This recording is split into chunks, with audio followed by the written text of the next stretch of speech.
जय माता रानी दोस्तों, आप सभी का बहुत बहुत स्वागत है आपके अपने चैनल राधा कृष्ण ऑफिशियल में। उम्मीद करती हूँ आप लोग बहुत अच्छे होंगे। तो ये बताने के लिए कमेंट बॉक्स में जय श्री विष्णु जरूर लिखिएगा। तो चलिए दोस्तों, आज आप इस वीडियो में कार्तिक महात्म्य का 18वां अध्याय सुनेंगे और साथ ही में विष्णु भगवान की बड़ी ही रोचक कहानियां सुनेंगे। तो आप लोगों से निवेदन है कि आप लोग कार्तिक महात्म्य को सुनने के बाद में विष्णु भगवान की कहानी जरूर सुनिएगा और कहानी सुनने के बाद आप लोग मेरे वीडियो को लाइक और चैनल को सब्सक्राइब जरूर कर लीजिएगा, क्योंकि आपके एक लाइक से मुझे बहुत ही हिम्मत, बहुत ही प्रेरणा मिलती है। इसलिए वीडियो को लाइक तो जरूर ही कर दीजिएगा। तो चलिए सुनते हैं कार्तिक महात्म्य की कथा। तो जैसे कि कल आप लोगों ने सुना कि शंकर जी के गण कैसे चिल्लाते हुए संग्राम भूमि छोड़ बड़े ही वेग से भाग चले। वे भागे हुए गण शीघ्र ही शिव जी के पास गए और व्याकुलता से युद्ध का सब समाचार कह सुनाया। लीलाधर भगवान ने उन्हें अभय दे सबका संतोष वर्धन किया। अब इसके आगे की कथा सुनिए। अब रौद्र रूपी महाप्रभु शंकर नंदी पर चढ़कर युद्ध भूमि में आए। उनको आए देखकर उनके प्रजातिगण फिर लौट आए और सिंहनाद करते हुए आयुधों से दैत्यों पर प्रहार करने लगे। भीषण रूपधारी रुद्र को देख दैत्य भागने लगे। तब जलंधर हजारों बाण छोड़ता हुआ शंकर जी की ओर दौड़ा। उसके शुंभ और निशुंभ आदि वीर भी शंकर जी की ओर दौड़े। इतने में शंकर जी ने जलंधर के सब बाण जालों को काट अपने अन्य बाणों की आंधी से दैत्यों को अपने फरसे से मार डाला।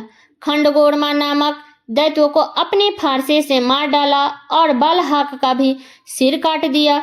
घसमर भी मारा गया और शिवगण चीसी ने प्रचंड नामक दैत्य का सिर काट डाला। किसी को शिव जी के बैल ने मारा और कई उनके बाणों द्वारा मारे गए। यह देखकर जलंधर अपने शुंभादित दैत्यों को धिक्कारने और भयभीतों को धैर्य देने लगा। किसी प्रकार की भी उसके भयग्रस्त दैत्य युद्ध में न आते थे। जब दैत्य सेना पलायन आरंभ कर दिया, तब महाक्रुद्ध जलंधर ने शिव जी को ललकारा और 70 बाण मारकर शिव जी को दग्ध कर दिया। शिव जी उसके बाणों को काटते रहे, यहाँ तक कि उन्होंने जलंधर के ध्वजा, छत्र और धनुष को भी काट दिया। फिर 7 बाण से उसके शरीर में भी तीव्र आघात पहुंचाया। धनुष के कट जाने से जलंधर ने गदा उठाई। तब शिव जी ने उनकी गदा के टुकड़े कर दिए।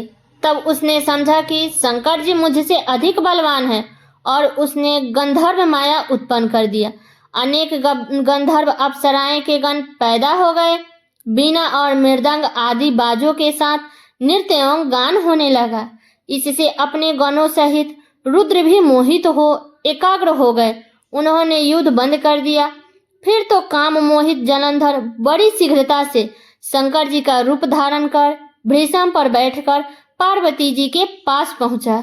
उधर जब पार्वती ने अपने पति को आते देखा तो अपने सखियों का साथ छोड़ दिया और आगे आई। उन्हें देख कामातुर जलंधर का विर्णपात हो गया और उसके पवन से वह जड़ भी हो गया।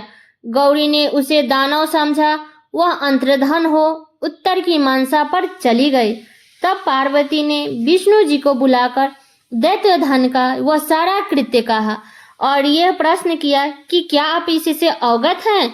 तब भगवान विष्णु ने उत्तर दिया, आपकी कृपा से मुझे सब ज्ञात है। हे माता, आप जो भी आज्ञा करेंगे मैं उसका पालन करूंगा। जगमाता ने विष्णु जी से कहा, उस दैत्य ने जो मार्ग खोला है उसका अनुसरण उचित है। मैं तुम्हें आज्ञा देती हूँ कि उसकी पत्नी का पतिव्रता भ्रष्ट करो। वह दैत्य तभी मरेगा।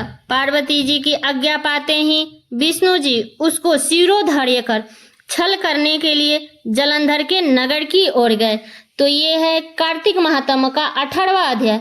इसके आगे की कथा आप लोग अगले अध्याय में सुनिएगा। अब चलिए सुनते हैं विष्णु भगवान की रोचक कहानियां। एक समय की बात है, नैमिषारण्य तीर्थ में सौनका आदि 88,000 ऋषियों ने श्री सूत जी से पूछा कि हे प्रभु, इस कलयुग में वेद विद्या रहित मनुष्य को प्रभु भक्ति किस प्रकार मिल सकती है तथा उनका उद्धार कैसे होगा?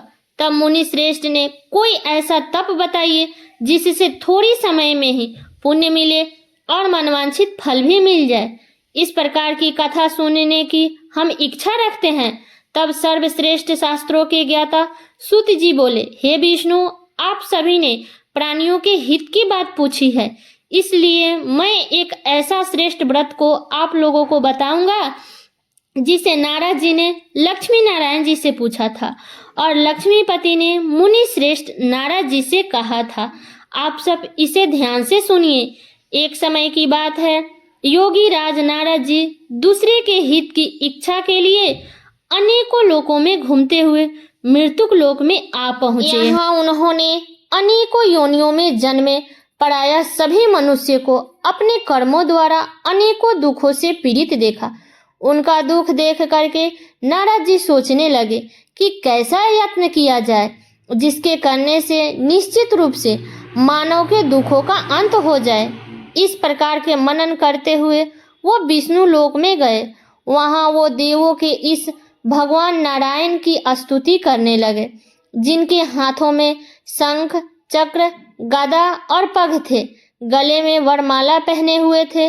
स्तुति करते हुए नारद जी बोले, हे भगवान, आप अत्यंत शक्ति से संपन्न हैं। मन तथा वाणी भी आपको नहीं पा सकती। आपका आदि, मध्य तथा अंत नहीं है।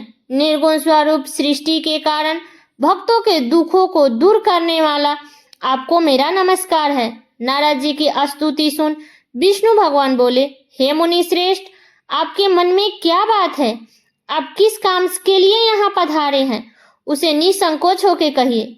इस पर नारद जी बोले कि मृत्युक लोक में अनेकों योनियों में जन्मे मनुष्य अपने कर्मों के द्वारा अनेकों दुखों से दुखी हो रहे हैं। हे नाथ, आप मुझ पर दया रखते हैं तो बताइए कि वो मनुष्य थोड़े प्रयास से ही अपने दुखों से कैसे छुटकारा पा सकते हैं। तब श्री हरि विष्णु बोले कि हे नारद, मनुष्य की भलाई के लिए तुमने बहुत अच्छी बात पूछी है, जिसके करने से मनुष्य मोह माया से छूट जाता है। वह बात मैं कहता हूँ, उसे सुनो। स्वर्गलोक और मृत्युक लोक दोनों में एक दुर्लभ उत्तम व्रत है जो पुण्य देने वाला है। आज प्रेमवंश हो करके मैं उसे तुमसे कहता हूँ। श्री सत्यनारायण भगवान का यह व्रत अच्छी तथा विधि विधान पूर्वक करके मनुष्य तुरंत ही यह सुख भोग कर मरने पर मोक्ष पाता है। तब श्री हरि के वचन सुनकर नारद जी बोले कि उस व्रत का फल क्या है और उसका विधान क्या है? यह व्रत किसने किया था? इस व्रत को किस दिन करना चाहिए? सब कुछ मुझे विस्तार से बताइए। तब नारद जी की बात सुनकर श्री हरि बोले कि दुख शोक को दूर करने वाला यह व्रत सभी स्थानों पर विजय दिलाने वाला है। मानव को भक्ति एवं श्रद्धा के साथ शाम को श्री सत्यनारायण भगवान की पूजा धर्म परायण होकर के ब्राह्मणों या बंधुओं के साथ करनी चाहिए। भक्ति भाव से ही नैवेद्य केले का फल, घी, दूध और गेहूं का आटा, गेहूं के आटा के जगह आप चाहे तो साठी का आटा भी ले सकते हैं।